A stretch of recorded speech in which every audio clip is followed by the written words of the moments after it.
Cek. Baik. Bismillahirrahmanirrahim. Assalamualaikum warahmatullahi wabarakatuh. Innal hamdalillah nahmaduhu wa nasta'inuhu wa nastaghfiruh wa na'udzu billahi min shururi anfusina wa min sayyiati a'malina.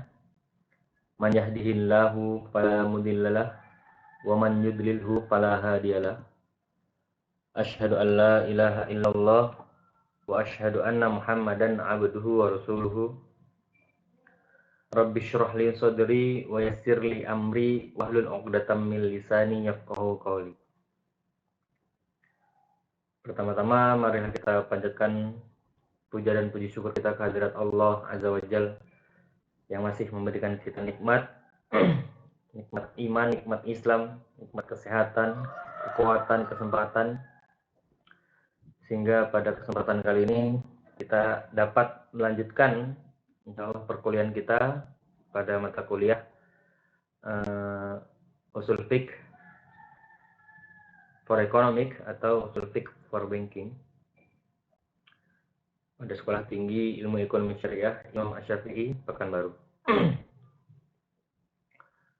Yang kedua, salawat serta salam mari kita haturkan kepada junjungan alam kita, Nabi kita, Nabi Muhammad Rasulullah sallallahu alaihi wasallam. Allahumma shalli ala Muhammad wa ala ali Muhammad. Baik, insyaallah pada kesempatan kali ini kita akan mencoba membahas dari salah satu kaidah usul fiqh mengenai istishab serta aplikasinya dalam ekonomi dan keuangan syariah. Sebelum itu kita cari tahu dulu apa itu istishab.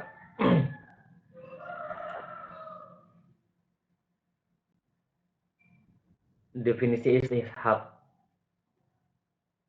Istishab secara etimologi berasal dari kata istashaba yang bermakna menemani atau menyertai. Jadi istishab sendiri itu dari kata istashaba. Kalau antum sering ngobrol, sering manggil teman antum sohib itu dari kata teman ya, teman yang artinya teman, atau bisa juga bermakna logotannya, logonya suhbah yang dimana dengan membandingkan sesuatu kemudian mendekatkannya. Sedangkan istishab secara terminologi menurut Imam Abu As-Subki mendefinisikan sebagai menetapkan hukum atas masalah hukum yang kedua berdasarkan hukum yang pertama karena tidak ditemukan dalil yang mengubahnya. Ini menurut Imam Abu As-Subki. Sedangkan istishab menurut Al-Asnawi, Imam Al-Asnawi mendefinisikan sebagai istishab adalah melanjutkan hukum yang sudah ada dan sudah ditetapkan ketetapannya oleh hukum lantaran suatu dalil sampai ditemukan dalil lain yang mengubah ketentuan hukum tersebut. Jadi istishab ini melanjutkan hukum menurut Imam Al-Asnawi, yang melanjutkan hukum yang sudah ditetapkan, yang sudah ada dan sudah ditetapkan oleh ketetapan hukum lantaran suatu dalil sampai ditemukan dalil lain yang mengubah ketentuan hukum tersebut.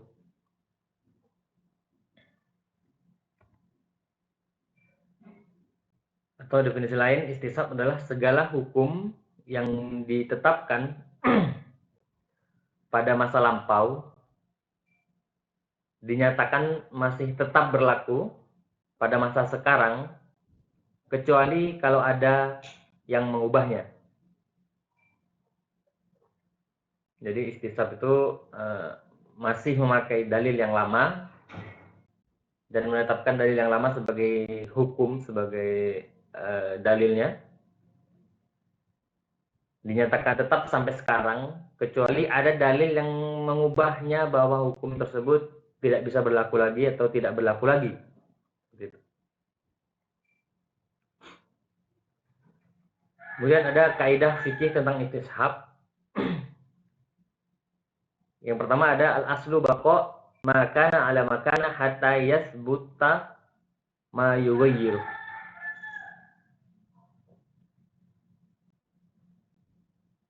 Yang artinya pada dasarnya seluruh hukum yang sudah ada dianggap berlaku terus sampai ditemukan dalil yang menunjukkan hukum itu tidak berlaku lagi. Al-aslu baqa makana ala makana hatta yasbuta ma yughayyiru. Kemudian ada kaidah lain, al-aslu fil asya'i al-ibahah.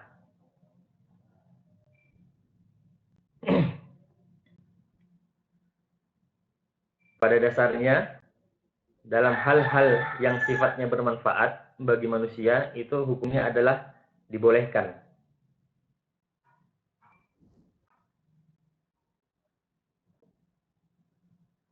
Kemudian ada kaidah lain, al-aslu fi zimmah al-bara'ah minat takalif wal huquq. Pada dasarnya seseorang itu tidak dibebani tanggung jawab sebelum adanya dalil yang menetapkan tanggung jawab orang yang bersangkutan tersebut. Sama seperti kita lahir di muka bumi ini, tidak ada tanggung jawab sama sekali karena masih bayi. Karena masih bayi ya, kita nggak wajib sholat, nggak wajib zakat, puasa, haji dan lain sebagainya. Karena masih belum balik juga. Karena tidak ada dalil yang menyuruh bahwa bayi itu diwajibkan untuk sholat, kan tidak ada. Atau bayi itu diwajibkan untuk zakat, puasa dan lainnya juga tidak ada. Sampai kita balik, kemudian kena menjadi orang yang terbebani hukum, kemudian kita diwajibkan untuk sholat, zakat, puasa dan lain sebagainya. Kemudian ada kaidah lain, al-yakinu la yuzalu bisak. Al-yakinu la yuzalu bisak. Apa yang ditetapkan dengan suatu yang meyakinkan tidak dapat dihilangkan dengan sesuatu yang meragukan. Ini biasanya masyhur nih contoh masalah tentang berwudu itu ya. Al-yakinu la yuzalu bisak. Jadi apabila anak sholat subuh udah mengambil wudu, kemudian masuk waktu duha, dan anak yakin anak belum batal wudunya dan memang tidak ada tanda-tanda kebatalan di situ, itu wudunya masih sah dan sholat duhanya pun masih sah, karena anak yakin wudu anak masih ada dan tidak ada keraguan di dalamnya, dan memang tidak ada gejala-gejala atau indikasi-indikasi yang membatalkan wudu pas sholat subuh pertama tadi.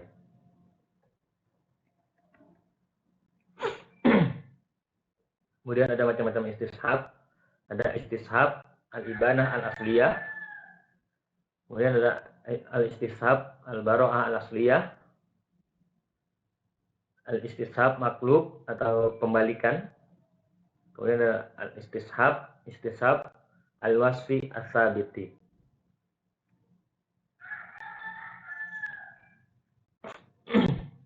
Kemudian apa aplikasi istishab ini secara umum? Secara umum biasanya kalau antum biasanya yang sudah pernah belajar, ini mungkin sudah masyhur ya.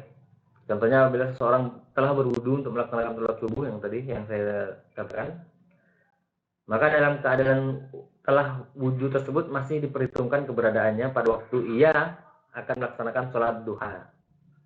Maka waktu itu dia tidak perlu berwudu kembali selama tidak ada bukti atau tanda-tanda atau gejala-gejala ataupun dia merasakan bahwa wudunya ini telah batal.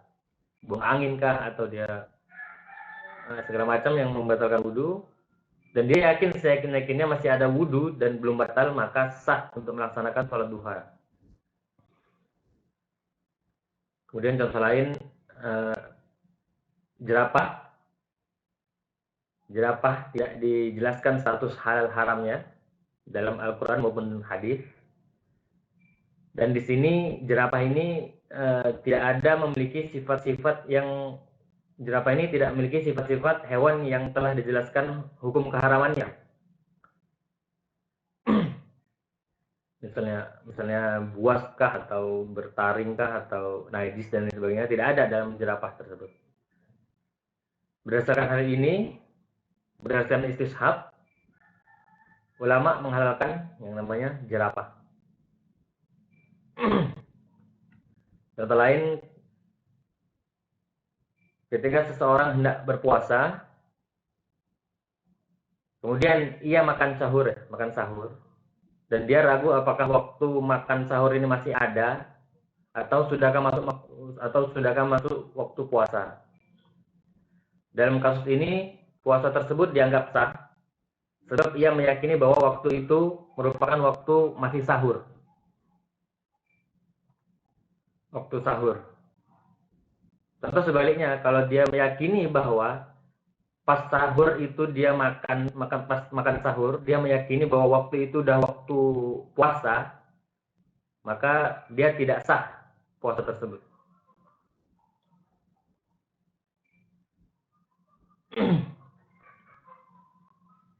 Atau contoh lain, orang ingin melakukan sholat subuh misalnya, atau sholat zuhur, tapi dia niatnya sholat asar, itu otomatis secara tidak langsung dia tidak sah sholatnya.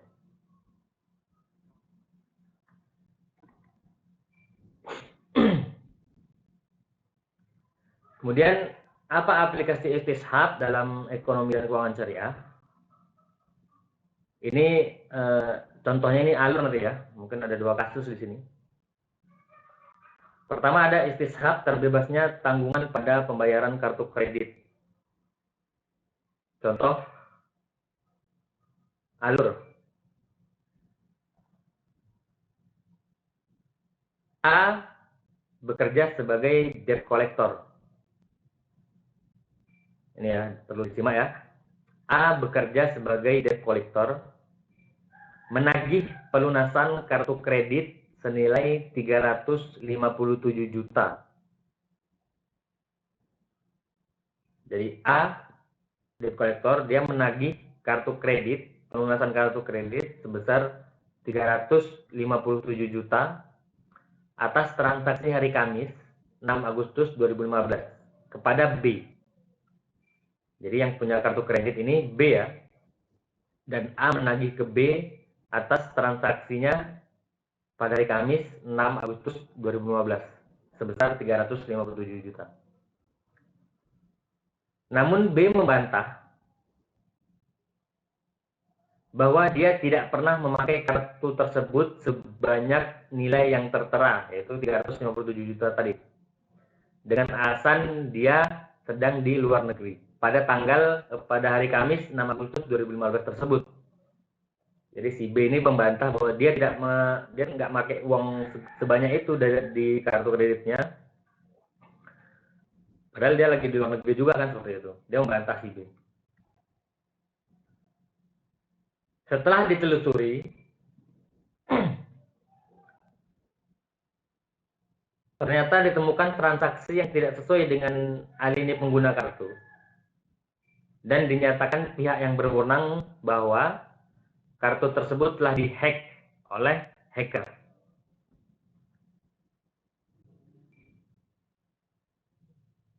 Karena sudah terbukti kartu kreditnya si B ini ternyata dihack, jadi berdasarkan istishab, maka B ini atau yang punya kartu kredit ini tidak ada kewajiban untuk membayar. Kaidah ini menyatakan bahwa asal hukum bagi sesuatu adalah terlepas dari tanggungannya. Al-baro'ah al-asliyah, jadi atau al-baro'ah min az-zimmah. Jadi Karena memang si B tidak menggunakan, walaupun kartu kreditnya kartu kredit dia, tetapi si B ini nggak menggunakan dan tidak terbukti menggunakan kartu kredit tersebut pada waktu hari itu dan tanggal itu, maka B tidak ada kewajiban untuk membayar. Walaupun kartu kredit punya si B, tidak ada kewajiban berdasarkan istisab. Karena kembali lagi dia asalnya tidak ada minjam kan seperti itu.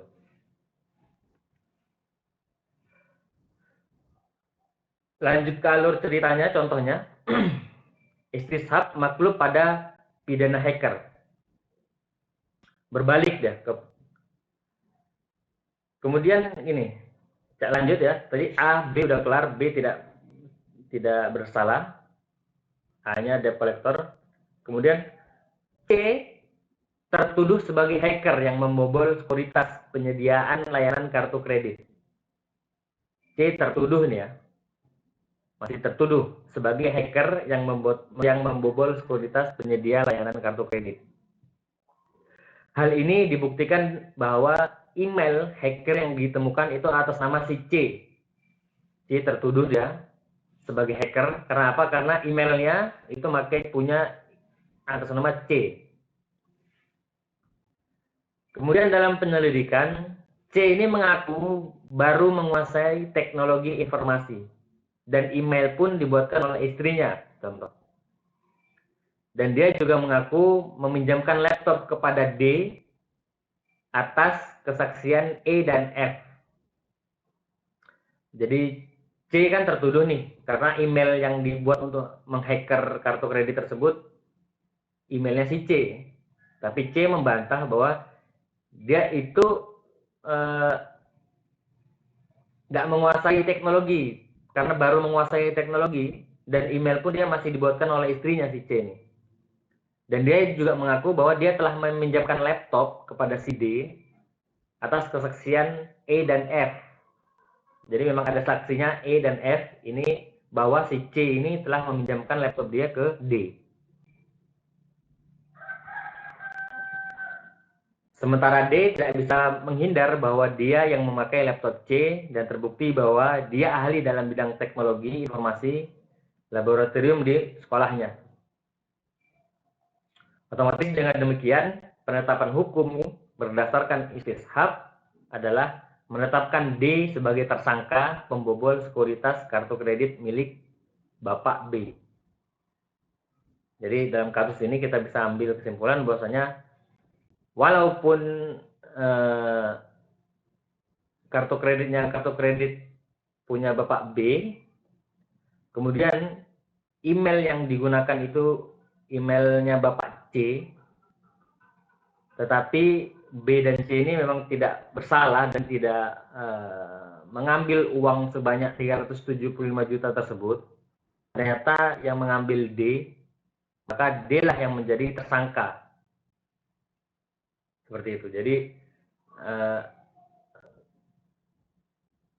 kalau antum nanti misalnya mau jadi hakim seperti itu, ya harus paham seperti ini dalam kasus-kasus penipuan lah, dalam kasus-kasus yang lainnya. Kan seperti itu. Jadi ya memang yang bersalah si D di sini.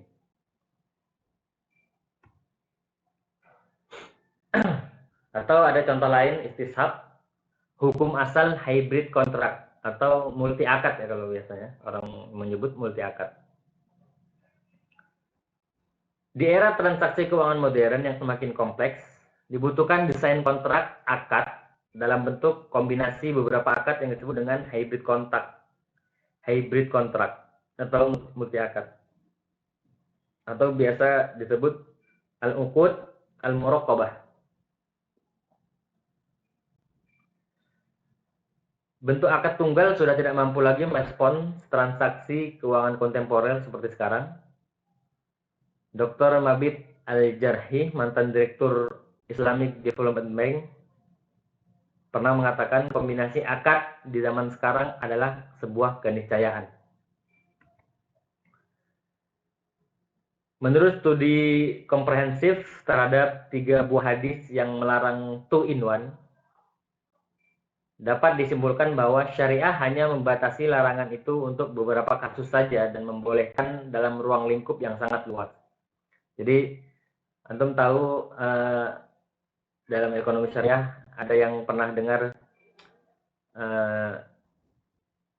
akad 2 in 1.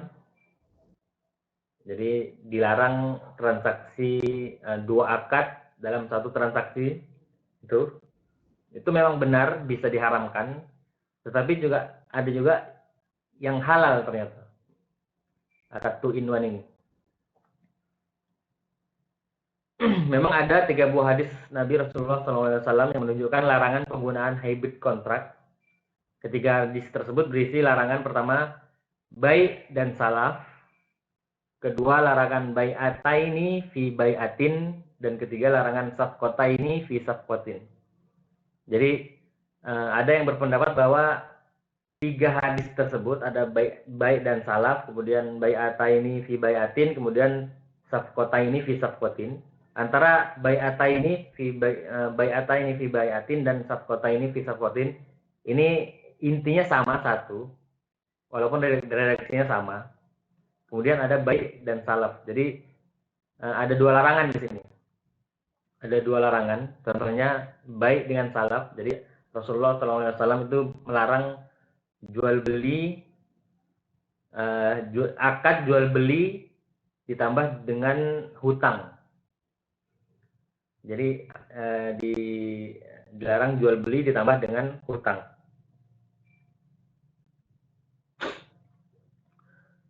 Kemudian larangan yang kedua, bai'atin fi bai'ataini fi bai'atin. Ini ada 2 harga dalam satu jual beli. Jadi kan nggak jelas tuh 2 harga dalam satu jual beli bagaimana kan, seperti itu. Jadi contohnya, ana jual laptop ana, kalau cash 3 juta, kalau kredit 5 juta. Seperti itu. Kalau cash 3 juta, kalau kredit 5 juta.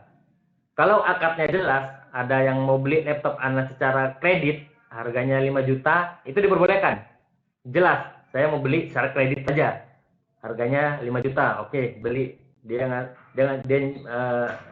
beli, ngasih cicilannya sampai 5 juta. Laptopnya kasih ke dia. Itu boleh. Atau dia mau beli langsung cash 3 juta, langsung hari itu anak kasih laptop anak 3 juta cash. Itu boleh. Yang nggak boleh kalau ya udah ini saya jual. Mau akad apa? Dia nggak tahu akad apa yang mau digunakan, atau cash atau kredit kan seperti itu. Ya udahlah nih 3 juta atau 5 juta dan akadnya nggak jelas, itu tidak boleh. Jadi ada 2 harga dalam satu transaksi, itu nggak boleh. Kalau jelas dia mau cash 3 juta atau kredit saja, cicilan selama berapa bulan dan harganya 5 juta, itu boleh. Dan larangan ketiga ini safqataini fi safqatin, sama intinya seperti itu juga.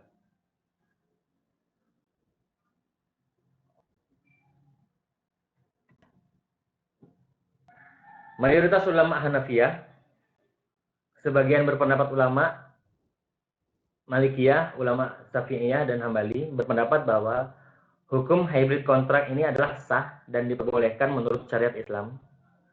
Ulama yang membolehkan beralasan bahwa hukum asal dari akad adalah boleh dan sah, tidak diharamkan dan tidak dibatalkan selama tidak ada dalil yang mengharamkan atau membatalkannya. Jadi ternyata dalam kasus bai' dan salaf itu dilarang oleh Nabi karena jual beli ini nanti di akhirnya nanti ada tambahan riba itu. Karena ada akad hutang di situ. Namanya hutang, otomatis tidak boleh ada kelebihan pembayaran kan, seperti itu. Jadi semua transaksi apapun yang dibarengi dia dengan akad hutang dan di situ ada mengambil tambahan, itu tidak diperbolehkan. Beda kasusnya dengan akad, misalnya contohnya yang sempat kita bahas kemarin, misalnya ijarah. ijarah muntahiyah bitamlik misalnya ijarah muntahiyah bitamlik. Ini kan ada dua akad nih. Pertama ijarah, sewa. Kemudian di akhir nanti bisa menjadi dibeli atau diberi oleh yang penyewa atau dijual, diberi hadiah atau dijual. Itu diperbolehkan karena tidak ada akad hutang di situ. Jadi ijarah muntahiyah bitamlik atau IMBT itu sewa menyewa, akad sewa menyewa. Kemudian di akhir masa sewa tersebut nanti si penyewa atau pemilik barang yang disewa tersebut dia bebas, dia karena sudah menutupi mungkin dia berikan kepada penyewa atau dijual kepada si penyewa, itu diperbolehkan. Itu namanya ijarah muntahiyah bitamlik. Sewa menyewa yang diakhiri dengan kepemilikan si yang menyewa. Misalnya anak nyewa rumah ini, anak kan bayar sewa, terus ternyata selama bayar sewa itu sudah memenuhi untuk membeli rumah inilah misalnya. Kemudian pas di akhir pemilik rumah ini langsung memberikan anak aja rumahnya. Ini karena udah lama di sini dan udah menutupi juga uangnya, ini saya berikan ke kamu rumah ini. Itu boleh. Sewa menyewa yang diakhiri dengan kepemilikan. Atau dia menjual dengan tambahan harga, misalnya berapa juta gitu. Kan udah bayar sewa banyak nih dan udah melebihi, mungkin ditambah sedikit saja dijual beli, tapi akadnya jual beli, itu diperbolehkan.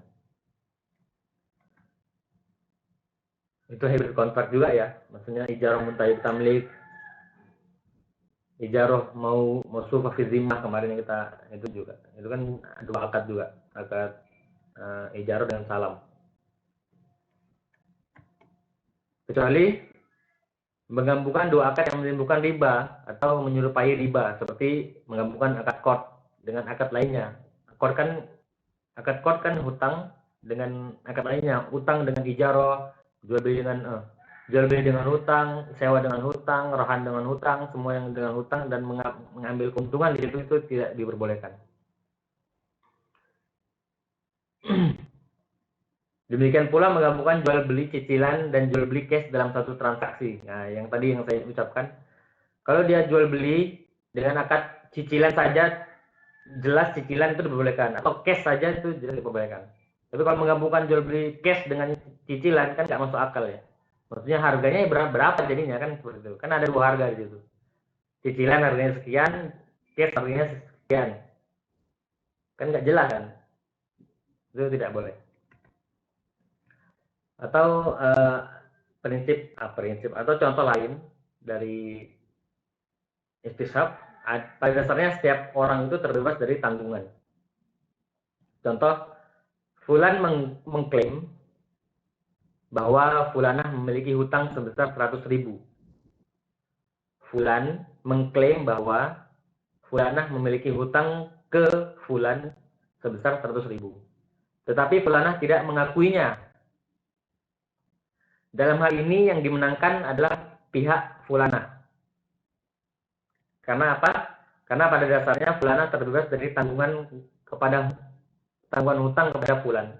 Kecuali jika fulan mampu mengajukan bukti yang memperkuat pengakuannya. Ngeri ya? Ngeri ini memang.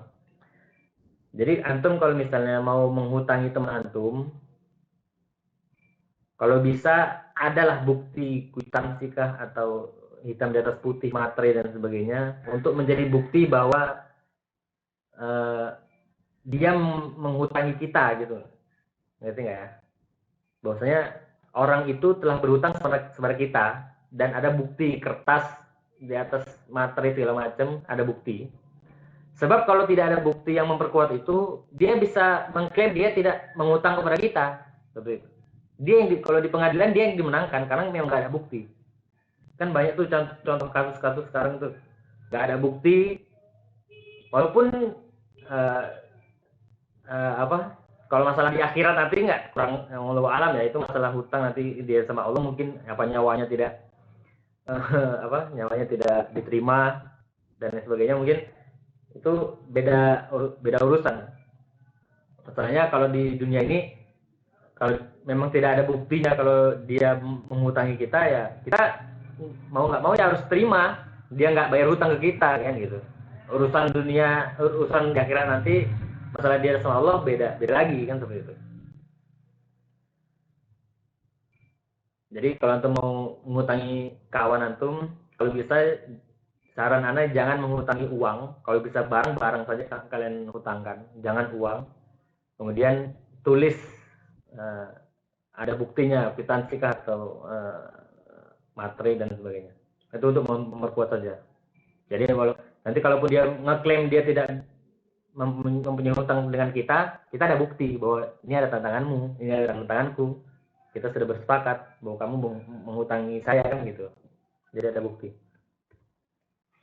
Kemudian ada istisab yang didasarkan pada anggapan masih tetapnya sifat yang diketahui ada sebelumnya sampai ada bukti yang mengubahnya. Contoh misalnya, dalam hal pembagian warisan, seorang bapak pergi meninggalkan rumah selama bertahun-tahun, sehingga ahli waris ini tidak boleh membagi warisannya sampai menemukan bukti bahwa bapaknya ini sudah wafat atau meninggal. Karena sifat hidup yang dimiliki seseorang yang hilang atau pergi tetap dianggap masih ada sampai ada bukti bahwa ia telah wafat. Jadi dalam kasus ini, ada seorang bapak pergi dari rumahnya bertahun-tahun, nggak pulang-pulang dan lain sebagainya. Dan si ahli waris ini kan pasti nunggu warisannya. Ahli waris ini nggak boleh membagikan sendiri harta warisan tersebut sebelum ada bukti bahwa bapaknya udah meninggal. Memang agak susah sih, agak susah seperti itu. Jadi dalam hal ini tetap eh, bapak ini masih dianggap ada sampai ada bukti dia telah wafat, baru boleh dibagikan warisannya. Allahu a'lam bishawab. Mungkin itu saja dari Ana. Apabila ada kesalahan atau salah kata, salah contoh dan lain sebagainya, mungkin Ana mohon maaf. Kepada Allah Ana mohon ampun. Kita lanjut di sesi tanya jawab mungkin ya, ataupun diskusi, masukan dan lain sebagainya di grup WhatsApp. Syukran minillah ada wal minkum. Subhanakallahumma wa bihamdika asyhadu an la ilaha illa anta astaghfiruka wa atubu ilaik. Assalamualaikum warahmatullahi wabarakatuh.